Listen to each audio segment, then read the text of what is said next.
ఇవాళ చెప్పుకునేది ప్రజ్వల్యాం వైద్యనాథంచ. వైద్యనాథం అంటే మనకి వై అనేది మనకి బీహారు, బెంగాలీ ఇటు సైడ్ అంతా కూడా వాళ్ళు బి అనేటటువంటి దానిలాగా పలుకుతారు. ఏమండి?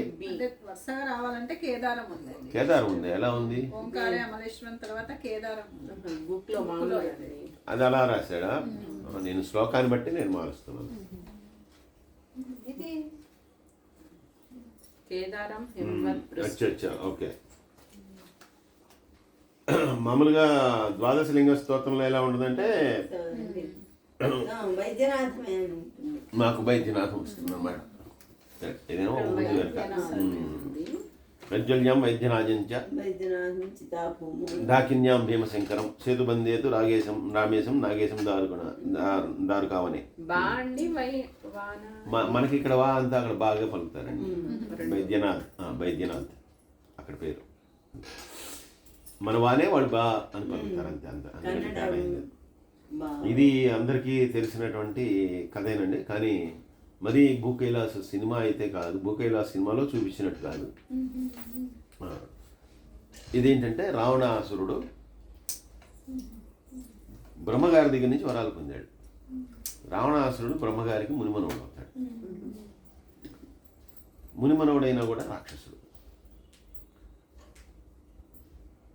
ఆయన గొప్ప తపస్సు చేశాడు. తపస్సు చేసి ఆయన మరణం లేకుండానే వరం కోరుకోవాలనుకుంటే మరణం లేకుండా వరం ఇవ్వడు కాబట్టి నరులు వానరులు వీళ్ళిద్దరిని వదిలేశాడు అంతే. మిగిలిన వాటి వేటి నుంచి వరం నాకు మరణం రాకూడదు అని కోరుకున్నాడు. దాన్ని బ్రహ్మగారు ఇచ్చారు. ఆ తర్వాత తన యొక్క పరాక్రమం లేకుండా కేవలం వరమే బలం కాదు, మామూలుగా కూడా పరాక్రమం కలిగినటువంటి వాడు. ఆ పరాక్రమంతో కానీ తన యొక్క వరబలంతో కానీ అందరినీ జయించాడు. ఇంకా ఏమేం చేయాలో అవన్నీ చేసుకున్నాడు. అంటే ఇక సకల లోకాలని తన ఆధీనంలోకి తెచ్చుకున్నాడు. అలా అని వాళ్ళ లోకాలకి వెళ్ళి పరిపాలించలేదు. అయితే ఆయన చెప్పినట్టు వినాలి. ఇంద్రుడు కానీ వాళ్ళందరినీ కూడా తను లోపరుచుకున్నాడు అనమాట. ఎవరు కూడా తను చెప్పింది వినాల్సిందే తప్పితే ఎదురు చెప్పడానికి వీల్లేదు. వాళ్ళ లోకాలు వాళ్ళకే ఇచ్చేసాడు. మళ్ళీ దేవతల్ని వాళ్ళ లోకం వాళ్ళే పాలించుకున్నారు. ఈయన చెప్పినట్టు వినాలంతే. జయించాడు కాబట్టి వాళ్ళకు కూడా భయం. అందులో వాళ్ళు ఎలాగో ఈయన్ని జయించలేరు, ఈయన నిర్జించలేరు. ఎందుకంటే ఈయన చావడు, అటువంటి వరం ఉంది కాబట్టి. అటువంటి ఆయన పరమేశ్వరుడు గురించి భీకరమైనటువంటి తపస్సు చేశాడు. మనకి సినిమాలో చూపించేది ఏంటంటే ఆయన ఆత్మలింగం కోసం తపస్సు చేశాడు అని చెప్పి మనకి, అంటే వాళ్ళ అమ్మగారి కోసం ఆత్మలింగం కోసం తపస్సు చేశాడు అనేటటువంటిది. కానీ శివపురాణం అంతర్గతంగా ఆత్మలింగం కోసం తపస్సు చేసినట్టుగా లేదు. మామూలుగా ఏంటంటే ఆయన తన యొక్క శివుడి యొక్క భక్తుడు, శివపూజ దురంధరుడు. ఆయన భక్తుడు అని చెప్పడం చాలా తక్కువ అనమాట. శివపూజ ధురంధరుడు ఆయన పొద్దున లేచేసరికి ఆయన సహస్రలింగార్చన చేసుకునేవాట రోజు కూడా. అంతటి శివభక్తుడు. అందుకని ఆ శివుడి గురించి ఆయన అనుగ్రహం కోసం ఆయన బ్రహ్మాండమైనటువంటి తపస్సు చేశాడు. ఇలాగా చాలా కాలం గడిచిపోయింది. కూర్చోగానే ఏమీ వచ్చేసి దేవుడు ప్రత్యక్షం అవడు. మనం వంటింట్లోకి వెళ్ళి మీరు కుక్కర్లో బియ్యం పెట్టగానే ఉడకవుగా టైం పడుతుంది, అరగంటో గంటో. ఇంకా మంచిగా టేస్టీగా 4 రకాలు చేసుకోవాలంటే 2 గంటలు పడుతుంది. అలాగే మరి వీడు భగవంతుణ్ణి వీడు ప్రసన్నం చేసుకోవాలంటే వీడు ముందర చక్కగా నీ సమాధి స్థితిలో కూర్చోవాలి, ప్రార్థించిన తర్వాత భగవంతుడు ప్రీతి చెందాలి, అప్పుడే కనిపిస్తాడు. కొన్ని సంవత్సరాలు వందల వేల సంవత్సరాలు గడిచిపోతున్నాయి. ఎక్కడ ఆ పరమేశ్వరుడి యొక్క జాడే లేదు. దీంతో వీళ్ళు చేసేటటువంటిది ఏంటంటే రాక్షసులు చేసేదంతా కూడా తామసమైనటువంటి తపస్సు. ఫస్ట్ వీళ్ళు ఒకటి కోరిక ఉంటుంది, తర్వాత తామసానికి వెళ్ళిపోతారు అందరూ కూడా.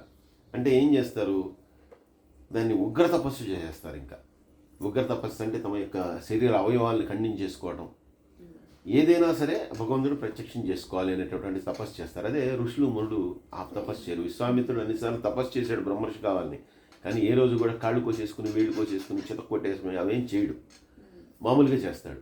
వీళ్ళు అలా కాదు, బీభత్సమైనటువంటి తపస్సు చేస్తారు. దాంతో ఎప్పుడైతే పరమేశ్వరుడు ప్రత్యక్షం కావట్లేదో, సమయం అంతా గడిచిపోతుందో, కొన్ని వందల వేల సంవత్సరాలు అయిపోతున్నాయో, దాంతో ఉగ్ర తపస్సుకి వెళ్ళిపోయాడు. ఉగ్ర తపస్సు అంటే పంచాగ్నుల మధ్య నిలబడి తపస్సు చేసుకోవడం, చుట్టూతా అగ్ని పేర్చుకోవటం. అది కూడా ఏంటి, మంచి ఎండాకాలంలో. ఆ ఎండాకాలంలో అట్లా అగ్నిని పెట్టుకొని ఆ అగ్ని మధ్యలో నిలబడతాడు అనమాట.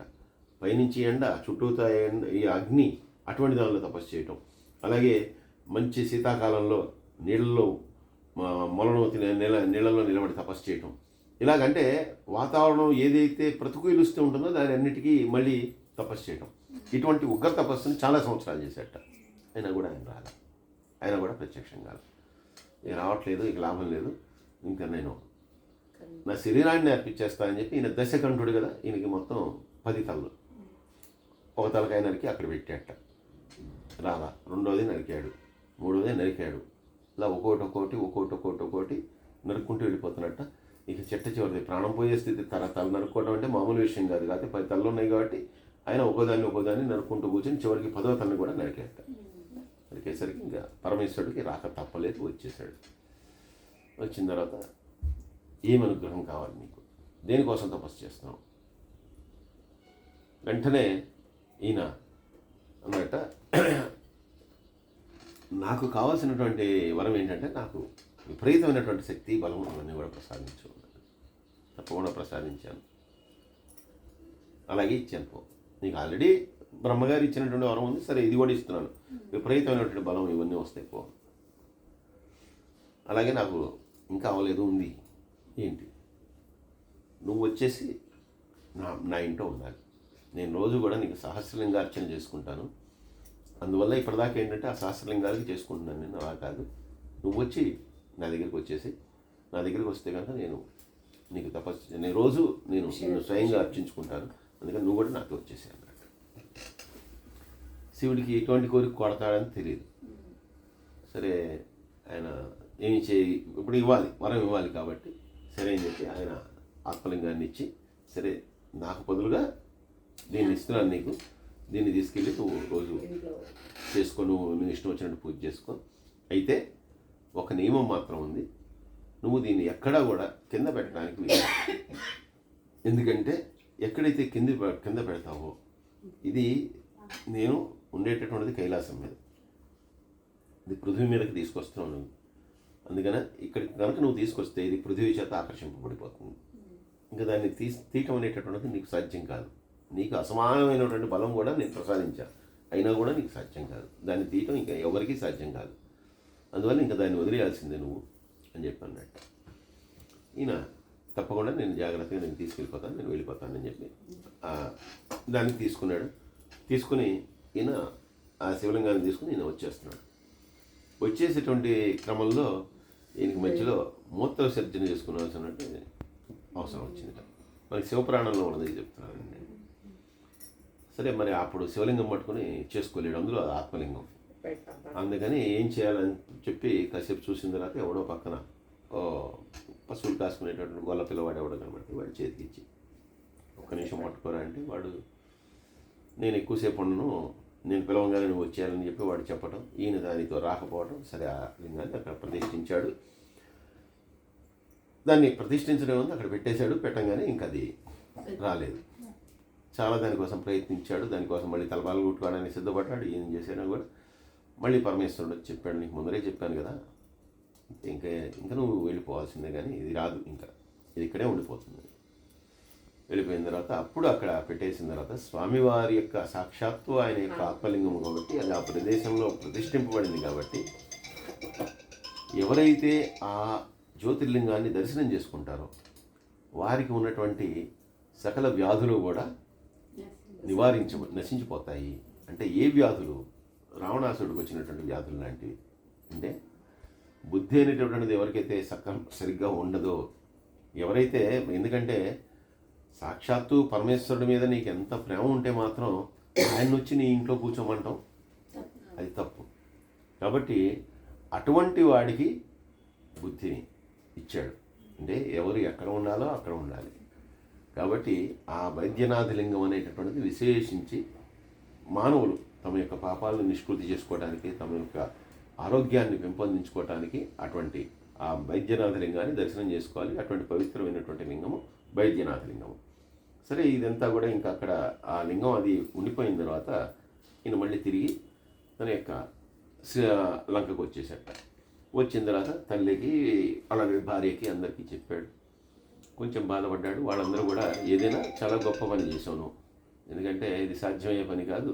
సాక్షాత్తు పరమేశ్వరుని మెప్పించి నువ్వు ఆత్మలింగాన్ని తీసుకోవడం అంటే సాధారణమైనటువంటి విషయం కాదు. సరే, మరి నువ్వు కోరుకున్నది కొంచెం కష్టమైందే, అందుకనే ఆ రకంగా దాన్ని ఇది చేయవలసి వచ్చి ఉంటుంది. ఏదైనా సరే చాలా గొప్ప కార్యాన్ని సాధించావు. అసలు ముందర ఆ ఆత్మలింగం వదిలేసావు. ఇప్పుడు నీకు ఆయన ఇచ్చినటువంటి వరం అసమానమైనటువంటి వరం. ఎందుకంటే అత్యంత బలశాలి అయిపోయావు నువ్వు. కాబట్టి ఇంకా నీకు తిరిగే ఉంది. ఇంకా అసలే బలవంతుడు. అదేదో చెప్పినట్టు కోతికి కళ్ళు తాగించినట్టు ఇంకా ఇంకా ఎక్స్ట్రా పవర్స్ అన్నీ ఇనిచ్చేశాడు కదా అని చెప్పి. అయితే అని వీళ్ళందరూ ఆనందంగా ఉన్నారు. అయితే ఈ విషయం తెలిసినటువంటి దేవలోకం మాత్రం హడలిపోతున్నారు. ఇప్పటికే రావణాసురుడు ఆగడాలతోటి వాళ్ళందరికీ చాలా కష్టంగా ఉంది. ఎందుకంటే తోచినప్పుడల్లా ఆయనకి అందరి మీద యుద్ధానికి వెళ్ళిపోతుంటాడు. ఎందుకంటే ఆయన పని ఏంటంటే ఆయన అజేయుడు అంతే. ఇంకా ఎవరి చేతిలో కూడా ఓటమి లేనటువంటి వాడు. చెప్పాను అంతకుముందు కూడా, కేవలం ఇద్దరి చేతిలోనే ఆయన కార్తవీర్యార్జునుడు వాలి వీళ్ళిద్దరి జోలికే వెళ్ళలేదు, భయపడి ఆగిపోయాడు. వాళ్ళతో మిత్రత్వం చేసేసుకున్నాడు. వాలితో అయితే మిత్రత్వం చేసుకున్నాడు. కార్తవీర్యార్జునుడు వెళ్ళిపోయాడు అలా, పరశురాముడు ఆయన తీసేసుకుని. అందుకని ఇంకా ఈయనకి అసలు తిరుగులేదు. ఎవడు ఈయన ఆపేవాడు లేడు, అడ్డేవాడు లేడు. అలాంటిది ఇప్పుడు ఇంకా మళ్ళీ పవర్ వచ్చేసింది. దాంతో వాళ్ళందరూ కూడా బెమ్మేలు ఎత్తిపోతే అసలు ఏం చేయాలి అంటే నారదుడి దగ్గరికి వెళ్ళి మళ్ళీ ఇప్పుడు ఏదో దీనికి ఉపయోగాలు ఇచ్చినాయి వాళ్ళు. మరి నారాయణ నువ్వే కదా ఏదో చేసేది, ఎందుకు దుష్ట సంహారం చేయాలంటే నారాయణే రావాలి కదా అయ్యా బాబు అంటే. నారాయణ ఎప్పుడు వస్తాడంటే చివరిలో వస్తాడు, క్లైమాక్స్లోనే వస్తాడు. ఆయన ముందర రాడు. ఆయన అంతా అయిపోవాలి, వాడి పాపం అంతా కూడా పూర్తిగా అవ్వాలి, అప్పటిదాకా చేయడు. అందుకే పక్కనున్నా కూడా శిశుపాలుడు వాడు ఎన్ని మాట్లాడినా కూడా చేయలా. ఏమన్నాడు, 100 తప్పులు వాడికి ఇచ్చాను, నేను వరం ఇచ్చాను అన్నాడు. ఇప్పుడు పీక్స్కి వెళ్ళిపోవాలన్నమాట. పాపం పీక్స్కి వెళ్తే కానీ ఆయన రాడు, అక్కడి నుంచి అక్కడే ఉంటాడు అప్పటిదాకా. ఎవరినైనా అప్పుడే చంపాడు ఆయన. అందుకని ఇంకా వాడికి టైం అవ్వలేదురా, వాడికి ఏదో ఒకటి రావాలి. ఏమి రాకుండా శివపూజ దురంధరుడు, బ్రహ్మాండమైనటువంటి శివపూజ చేస్తాడు, బ్రహ్మాండమైనటువంటి శక్తులు ఉన్నాయి.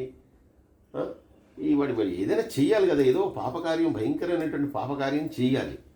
సాధారణంగా ఏంటంటే మనకి సినిమాలో చూపించినట్టు మరీ యజ్ఞాలు ధ్వంసం చేసేసి ఇలాంటివన్నీ ఎక్కడ కూడా మనకి ఎక్కడ రామాయణంలో కూడా కనపడవు. అన్ని నాశనం చేశారని ఆయన ఎవరికో చెప్తే వాళ్ళు చేశారు అవన్నీ ఆ పనులు. కానీ రావణాసురుడే వెళ్ళి అలాగేమీ చేయలే.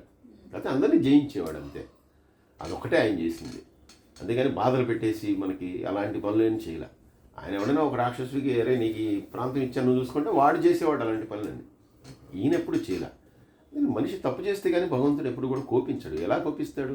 అందుకే బలిని ఏం చేశాడు, ఇక చివరికి దేవేంద్ర పదవి కోసం అక్కడికి పంపించాడు అంతే. పంపించి అక్కడ రాజుని చేశాడు. మళ్ళీ ఆయనకి ఇంద్ర పదవిని ఇచ్చాడు బలి చక్రవర్తికి. బలిని ఏం చంపలేదు. ఎందుకంటే ఎలా చంపుతాడు, ఏ తప్పు చేయని వాడు బలి. అందువల్ల ఈయన కూడా చేయాలంటే ఇంకా టైం ఉందిరా నేను చంపుకున్నాడు. ఇప్పుడు ఏదో రకంగా ఈయన అవతారం రావాలి భూమి మీదకి.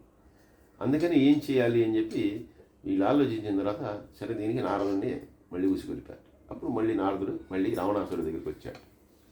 వచ్చిన తర్వాత అన్ని కుశల ప్రశ్నలు అన్నీ మాట్లాడుతుంది. అయ్యో పాపం ఇలా అయిపోయింది, ఏదో కష్టపడి నువ్వు శివలింగాన్ని తెచ్చుకుంటే అది కాస్త అక్కడ వదిలేయాల్సి వచ్చింది. ఇదన్నీ కాసేపు ఓదార్పు వచ్చినాలు ఇవన్నీ చెప్పి ఏమైతేనే లేయా నువ్వు అదృష్టవంతుడివి, ఆ పరమేశ్వరుడి యొక్క బ్రహ్మాండమైనటువంటి వరాన్ని పొందావని చెప్పి అవును నిజమే, నాకు గొప్ప వరాన్ని కటాక్షించాడు అన్నాడు. అనగానే ఈయన అన్నట్ట నిజమే కానీ ఆత్మలింగం ఇచ్చినట్టే ఇచ్చాడు, అదేమో అక్కడే ఉండిపోయింది, తెచ్చుకోవాలా. ఎప్పుడైనా నీకు మహాశక్తివంతుడుగా నీకు ఒక వరాన్ని ఇచ్చాడు, అది నిజమేనంటావా? ఇవి నాకైతే అనుమానంగా ఉందన్నట్టు. వెంటనే ఆ మాట చెప్పగానే ఈయన కూడా నిజమే, ఈయనకు కూడా కొంచెం అనుమానం అసలు ఫస్ట్ అయితే లేదు ఈయనకి. ఎందుకంటే మామూలు పరాక్రమం అనేది ఎలాగో ఉంది. అంటే ఈయన అన్నట్ట ఇప్పుడు నువ్వు చెప్తుంటే నాకు లేనిపోని అనుమానాలు వస్తున్నాయి, అలా ఎందుకు ఇవ్వడు అంటే ఏమోనే నాకు శివుడు అంటే పెద్దగా నమ్మకం లేదు. ఎందుకంటే అది ఇచ్చినట్టే ఇచ్చి పోగొట్టాడు కదా నీకు, మరి ఇది కూడా ఏమైనా ఉందో లేదో అన్నట్ట. రావణుడు అన్నట సరే సందేహం క్రియేట్ చేసినాడు నువ్వే కదా, సరే నువ్వే దీనికి ఎలా పరిష్కారం ఉందో నువ్వే చెప్పుకున్నాడు. ఆయన అన్నట్ట హిమోత్పర్వతాల పైన ఉండేటటువంటి కైలాసం ఓ పని చేయి, ఆ కైలాసాన్ని ఎత్తు. నిజంగా అది నువ్వు ఎత్తగలిగితే తప్పకుండా నీకు ఆయన అది కటాక్షించినట్టే, అనుగ్రహం ఉన్నట్టే. అందుకని ఆ కైలాసాన్ని ఎత్తవయ్యా, శివుడు కూర్చున్న దాన్ని వైకుంఠం కొండ అనరు. వైకుంఠం క్షీరసాగరంలో ఉంది, పాల సముద్రంలో ఉంది. ఈయన కొండ మీద ఉన్నాడు శివుడు. అందుకని నాకు తెలిసిన వరకు ఆ కొండను ఎత్తేవా, కొండను ఎత్తావా గ్యారంటీగా ఆయన చెప్పింది కరెక్టే. ఈ రాజులంటే ఆయనకి చిన్న పని అయిపోయింది, అంతకుముందే అందరినీ జయించేశాడు. ఇప్పుడు ఇంద్రుడి మీద పోట్లాట ఆయన పెద్ద మ్యాటరే కాదు అది. కానీ అదే ఉంది, కైలాసం ఎత్తాను కరెక్టే, నువ్వు చెప్పింది బాగుందని చెప్పి రావణాసురుడు వెళ్ళి ఆ కైలాసం దగ్గరలో ఉన్నటువంటి ప్రాంతంలో అక్కడంతా కూడా కింద పెద్ద అగాధంలాగా దాన్ని పెద్దగా అంతా కూడా తవ్వాడు. తవ్వి ఆ కైలాసాన్ని పెకలించడానికి ఇప్పుడు, ఎందుకంటే కైలాసాన్ని మనకి సినిమాలో ఏం చూపిస్తాడంటే వెళ్ళిపోయి ఆ కైలాసం కింద నుంచి ఎత్తేసినట్టు చూపిస్తాడు. కాకుండా ముందర దానికోసం పోయి పరిక్రమ చేసేట, ఇలా కైలాసం కింద ముందర అంతా తవ్వుకుంటూ వెళ్ళి పెద్ద అగాధాన్ని సృష్టించి అక్కడి నుంచి ఈ కైలాసాన్ని పైకి ఎత్తుదామని చెప్పి చేసేట. ఎత్తుతుంటే అప్పుడు ఆ పైన ఉన్నటువంటి పార్వతీ పరమేశ్వరులు ఇద్దరు కూర్చున్నప్పుడు కైలాసం కొండంత కదిలిపోతుంటే ఏంటి గోళ అని చెప్తే, కింద నీ మహాభక్తుడు రావణాసుడు చేసే పనయ్యా ఇది, వాడికి ఏమో లేనిపోని వరాలు ఇచ్చామంటే వెంటనే అప్పుడు ఆయనకి కోపం వచ్చింది. వీడు చాలా అహంకారి, అయినా కూడా చెప్పింది వినకుండా నేను వీడికి వరాలు ఇచ్చాను అని చెప్పి, ఏ అహంకారంతో అయితే వీడు మిడిసిపడుతున్నాడో ఆ అహంకారం పోయేట్టుగా వీడిని ఆ నారాయణుడే చంపుతాడు నరావతారంలో అని చెప్పి ఈయన శాపం ఇచ్చాడు. ఇప్పుడు శాపం ఇచ్చాడు కాబట్టి ఇంకా ఆయనకి, ఎందుకంటే ఏదో ఒక కారణం, ఒకదానికి కారణం ఉండాలి. ఇప్పుడు ఆ కారణం ఉంది అంటే ఇంకా రకరకాల చాలా కారణాలు ఉన్నాయి. నారదుడు కూడా శపిస్తాడు విష్ణువుని, అది ఇంకో కథ. నారదుడు కూడా ఒకసారి శపిస్తాడు అనమాట, ఇట్లా రావాలని చెప్పి. సరే, ఆ రకంగా ఇంకా నారాయణుడికి కూడా వెళ్ళవలసినటువంటి టైం ఇంకా దగ్గర పడింది అని చెప్పి, అంటే నారాయణుడు రాముడి అవతారంలో రావాల్సినటువంటి అవసరం వచ్చేసింది. ఇంకా ఈయన శాపాన్ని కూడా పూర్తి చేయాలి కాబట్టి, ఎందుకంటే మరి సాక్షాత్తు శంకరుడు ఏదైతే చెప్పాడో అది జరగాలి. ఆ రకంగా రావణాసురుడికి ఆ రకంగా ఈ వైద్యనాథలింగం తెచ్చుకునేటటువంటి క్రమంలో కోరుకున్నటువంటి అనవసరమైనటువంటి కోరిక వల్ల మళ్ళీ ఆ కోరిక వచ్చినా కూడా దాన్ని పరీక్షించాలనేటటువంటి ఒక ఈ బుద్ధి వల్ల ఈ కైలాసాన్ని కదిలించడం, ఆ కైలాసాన్ని కదిలించడం వల్ల ఇటువంటి శాపం కలగటం, ఈ శాపం కలగటం వల్ల రాముని యొక్క అవతారం మిగిలినటువంటి అంతా కూడా జరిగింది. అటువంటి విశేషమైనటువంటి జ్యోతిర్లింగం ఏదైతే ఉందో అది వైద్యనాథలింగం. కడుపులో ఇది ఉంది అని అంటారు, అమృత భాండం ఉంది.